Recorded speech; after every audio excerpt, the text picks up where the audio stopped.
Hello, I'm Madeline Tynan from the Tynan Motor Group, and today we're being empowered by Jamie Carroll from Jamie Carroll. Empowered, thank you. Yes, so we're here today just really as a community to get together to discuss what's happening with this virus and how it's taken all different curves within our community and our businesses that we all evolve around. And we just wanted to find out and talk with you how you've adapted, what you're doing, how's it all working, technology, all that sort of thing. So let's go back to the day it all sort of happened, and we've got this virus and where each day at a time is changing. The government is announcing different closures and the beauty section is closed and we have half hours time slots for hair. Well, that only was for 5 minutes. I don't know whether it was the state lady premiers or his wife, but within overnight it was, they did it. But my mother actually, before I thought of it, actually said to me, well, if it has to happen that way, you need to, they could go in the car for half an hour and go back. And so my mother actually gave me some ideas from that. So, and she's 80, whatever. And but anyway, but it didn't happen that way. So we're here now. But to have a business shut down 100%, it was pretty intense. And to be honest, I drew back on some experiences that I had from a mentor from the Shire, local, Robert Bauman, many years ago, and also too from someone else to look at how do you look at things when you have something, scary for people like that. Scary. So I'd been suggested many years ago, long before this, to look up a philosophy, and one was in Sartre and Camus, and they based a lot of it on existentialist thinking. Now that sounds all technical, but from a creative standpoint, really all it means is that when you have a difficult situation, you've got to not be afraid, because otherwise what happens is it starts making you more not making good decisions. So try and be not necessarily fearless, but being an existentialist thinking, which is probably, my mind went straight to that, and I've had it happen in personal life, as you know.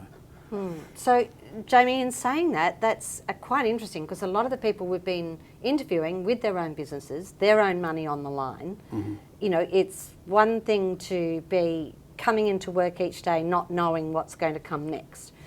And they have looked at outside forces and different ways of really knuckling down and being motivated each day to come into work, not only for themselves and their families, but for their staff.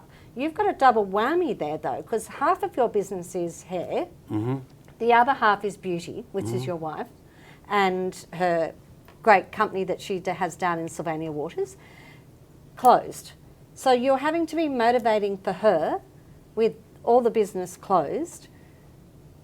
Self-educating was something that you turned to as well too, for your staff to self-educate? 100%, and I just think that if you go back a peg, it's the most important thing is to break it down into bite-sized chunks. If I take myself back to when I was an apprentice hairdresser many years ago, I can remember that my bosses at the time said, if you're not understanding or learning, break it up and don't try and do it all at once. Even though I think up to 30 I tried to do it all at once, but break it up into bite-sized chunks and then and make it about education. And I was very lucky, but also soon those who are old enough to know who he was told me, Jamie, whenever it gets difficult, education is the key. So what we've done is, we've looked at skills and things like our beauty therapist. We've found a software that enabled us to teach her how to do artificial intelligence with customer service. So we found a tool that we could turn 100 subjects into 9,000 questions, and then she's going through and verifying the answers to that, so we could actually better service our customers after. So the focus is giving her a skill, but also to making her feel like she's a part of us still, so we could still keep great team together, essentially, if that makes sense. Yeah, exactly. So the government changed the rules back. For the hair side of things, so we get back to what we really do. Well, really, I mean, it's a bit of mental health as well too. I mean, a lot of people, that's their one outlet, is to just go, and even if it's just to get a colour or any of those sort of things. You are like a bit of a doctor when people come in, right? So you were saying you were worried about a lot of your clients' mental health as 100%. Well too. So letting them talk, letting them just let things out in a safe environment. Obviously, you've done all the safety regulations that was put in place. Did you find that was cathartic for yourself as well too? feeling that, you know, you're on a different level there? Yeah, I think if I go back to, again, you don't have mentors, I suppose. You don't find them. You find people that you can relate to, my opinion, that you can actually talk with. And I think about, and what you're suggesting and what I agree with is that we need to talk to people. And I think through this process, I'm very fortunate that I've been part of an industry, and not everybody, you know, everybody's different agreement in any industry, but we're one of the most humanist industries in the world, and we can make difference to people's lives. And to me, that was more important to me at the time when this all changed, is like, how do I make this better for others? Because, and be safe, as you said, at the same time. And if I ever thought it wasn't safe because I have a severely disabled daughter, I would have, you know, just stayed at home. But I figured if we did everything right, and we, you know, and like nurses or doctors do, I mean, like I've had stories, like I'm an example, there was a lady years ago, even one recently, but 1 year ago, I remember she came in on a Tuesday, and I remember at the end of the haircut, she said to me, she started crying a little bit, and she just said to me, Jamie, this is really special to me. And I knew she wasn't well, and I didn't realise how not well. And it's like taking a piece of your soul when people tell you these stories, and you give them that process. And she, it was a really sad moment, but it was a true story. She basically said to me, I just wanted to feel good, and you're making me feel beautiful for the last time. And I just looked at her, and she started crying, and she was dead at the end of the week. She had cancer. And if you can make someone feel good in that point of their life, how do you not, in a situation like this, think of others first before you think of yourself in some ways, if you know what I mean? So I try to balance it out. It's but first of all, obviously, you know, it goes back to what I was taught in business too. Look at the good things, the bad things, and the things you can't control. Write all those down. And so probably the first day, if I look at it from a business aspect, that's what I did. What is good? What is bad? What can I do? How do we bring these things together? And applying that skill that you've learned, I've been fortunate to learn over 30 years through many great mentors.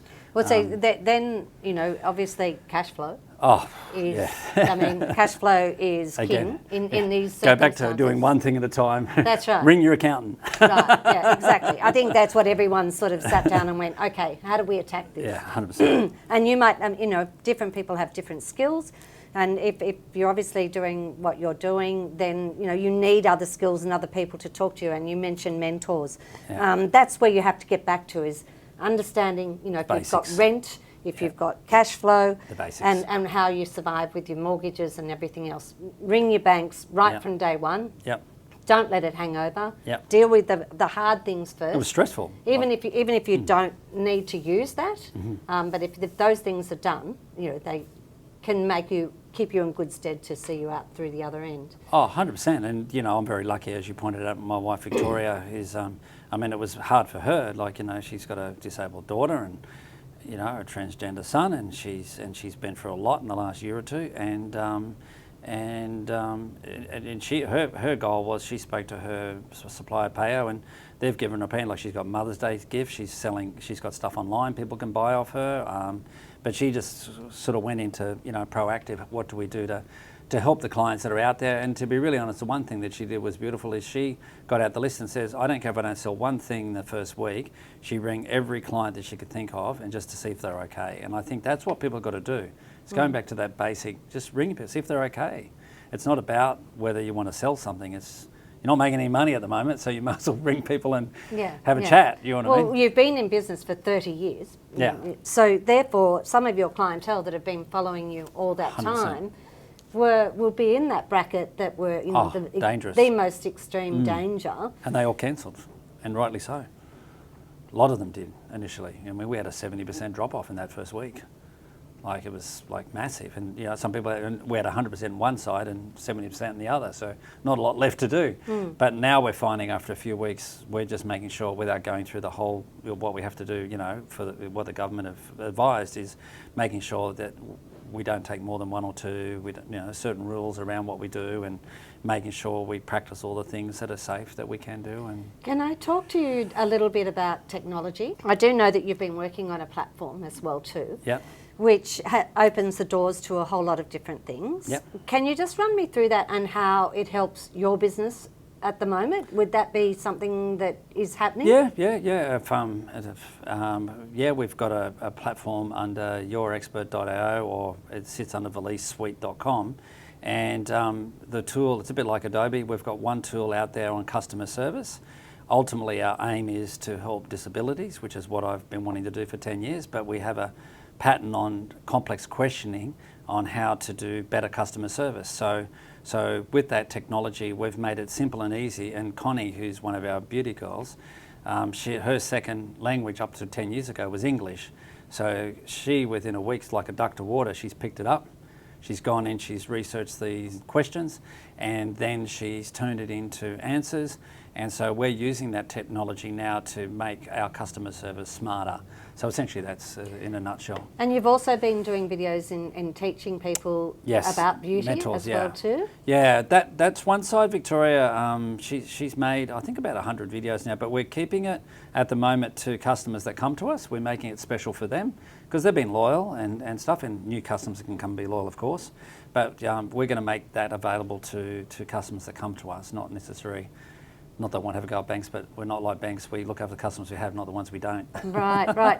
So when you've had to realign everything and realign your business philosophies, really, because well, not your philosophies so much, because you believe in community, and that's the basis of your company. Which we're doing the virtual Relay for Life. Actually, I heard today. Oh, okay. It's virtually Relay for Life locally. It's on, but they're doing it at home. I just heard off the press.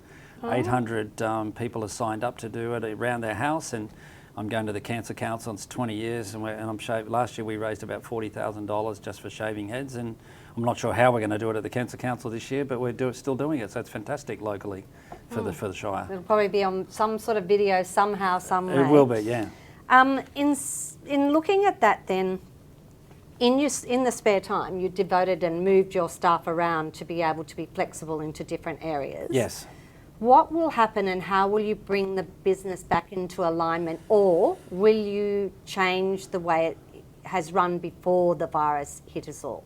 Interesting question. I think it's a bit like the government at the moment. I think it's happening, and I'm sure other businesses will be the same. It's happening. I don't think you can put a pin on that it's going to be different. I think what's going to change is our attention to really looking at things in a micro way more than probably what we were doing before, meaning like breaking it right down into chunks and making sure people are more comfortable. I think that's what has taught me in this process. So I think that's what will help us in this, is looking at things not only as they happen, but breaking them down and then putting them into bigger goals, but essentially breaking them into little goals to start with. And then I don't think we were doing that as well before, I'll be honest. But I think that's what's come back to me in that case. And do you think it's changed the communities, the way we talk to each other? Oh, 100%. I'm out on Sylvania waters out, and I'm talking to people I don't even know. Maybe that's the country in me, but they're not clients. But you just say hi, you just wave, and and then they wave back, and they keep walking because they're not allowed to stop. But it's good. Like, it's not like a lot of people, but you know what I mean. Like the occasional people just wave, and there's a certain couple they walk past every morning.